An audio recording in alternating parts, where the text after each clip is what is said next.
In the summer of 1981, at the SCG ground, cricket fans witnessed a gripping battle between Australia and Pakistan in the sixth ODI of the series. The spotlight that day shone brightly on Australian opener Rick Darling, who produced a determined and stylish innings under pressure. Rick Darling crafted a well-composed 74 runs off 100 balls, spending over 2 hours at the crease with 6 crisp boundaries. He stood tall while chaos unfolded around him. So let's rewind the clock, watch Rick Darling classy knock and relive a slice of cricket history. Khan is the bowler. He's bowling to Rick Darling, and in the commentary box it's Tony Greig and Frank Tyson. It's in the air and over the top. Well, that's a pretty aggressive start by Darling. He had a waft at the first ball, which was very wide, and that one hit high over the top of cover. Mosine running out there and getting it back to Darling. So the Australians off the mark in a pretty aggressive fashion. As things turned out, it was a safe shot because Darling hit high over the inner ring of fieldsmen.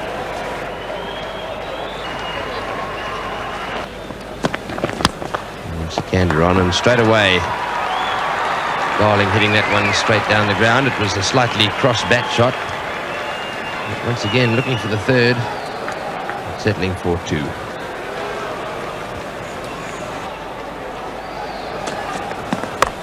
That's well played. Beautiful shot. Darling hooking that away towards the square leg boundary. That one just a little short. He wasted no time whatsoever dispatching it to the boundary. No wicket for 14.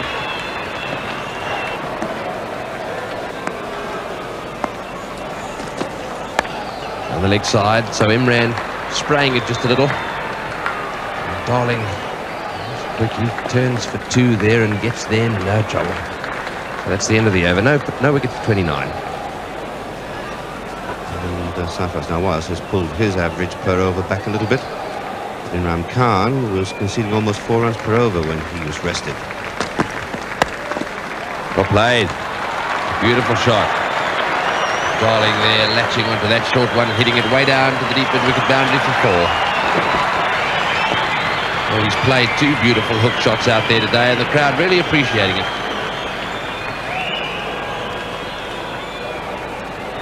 Quite vociferous in their appreciation of that stroke from Darling. And again, that was hit very much in front of square, in spite of the fact that Darling was on the front foot.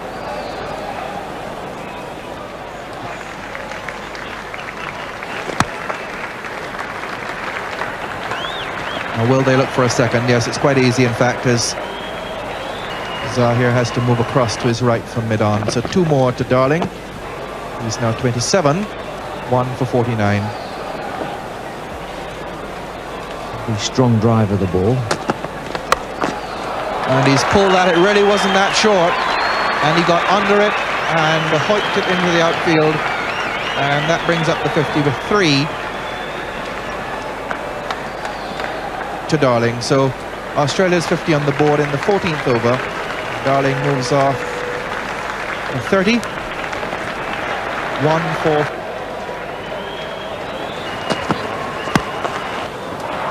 right down the ground. He really walloped that one. Rick Darling in great form here this morning. I'm very impressed with the attitude of Rick Darling too, Tony. One-day matches, he's prepared to throw that bat about a bit. It's a glorious shot. Little risk in it. He's in the air, but he hit it extremely well and straight down the ground. No chance whatsoever there. He has got that aggressive attitude, hates being contained, likes taking the game up to the bowler. That's going to be a wide call by umpire Johnson.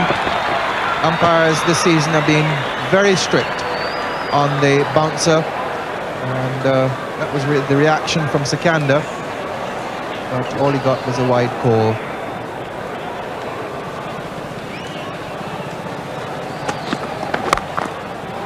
Well, you just cannot afford to be short.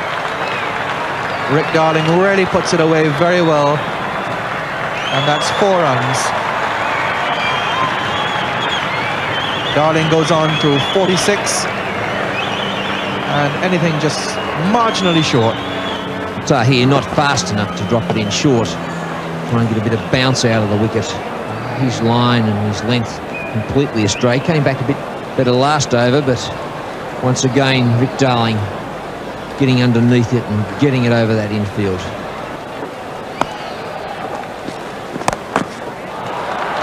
And again, too short, and again, 4 runs. So Tahir really expensive here. And I noticed his captain, Javed Miendad, at mid-wicket, throw his hands up to his face with disgust at that delivery. That brings up the 50 for Rick Darling. Good shot.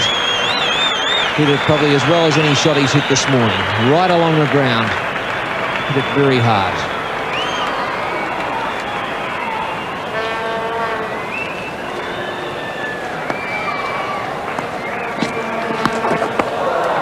And short again. And Darling unlucky not to get hold of that one, because that was another very short delivery. He's gone to 51, the end of the over, 1-4-88. Things moving along very smoothly for the Australians, only 37 runs. Majid, the bowler, bowling off stump to Darling. And in spite of that, Darling gets the ball away from off stump, square on the leg side.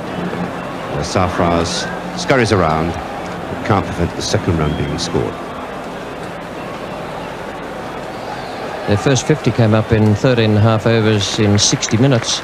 But the second 50 came up in only 7.5 overs. With strokes like that from Rick Darling. Lots of brilliant pull shots today, mostly forcing around the onside. That second 50 came up in 7.5 overs and only 34 minutes. And I'm not surprised when the bowlers have sent down offerings such as that. Short, on a wicket that's absolutely slow. There's another lot of inexperienced Australian running. This could be close, and in fact it must be out. It's gone. And so it had to happen at some stage. Darling run out by about 5 yards. That was a suicidal run. Well, once again, the end of an innings through a ridiculous run out. Rick Darling had to go back, was hit fairly straight. Dirk Wellham set off. And Darling gone cold. Good throw by Sarfraz. Ashraf up there. Darling striving for the crease, but in vain. Good piece of fielding by Sarfraz. Another ridiculous call coming from the Australians. The end of Rick Darling has held the innings together for 74, 4 for 132.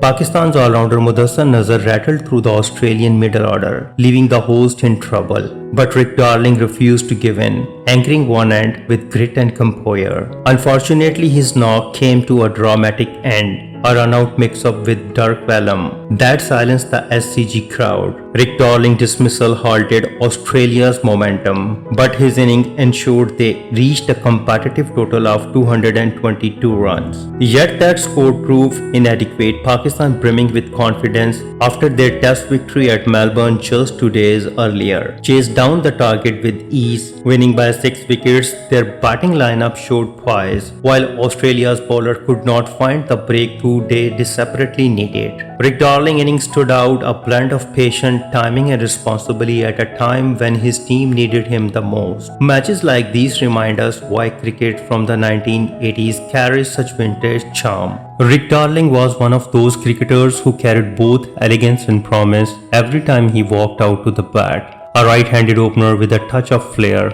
he quickly earned a reputation for being a stylish stroke maker and an outstanding cover fielder.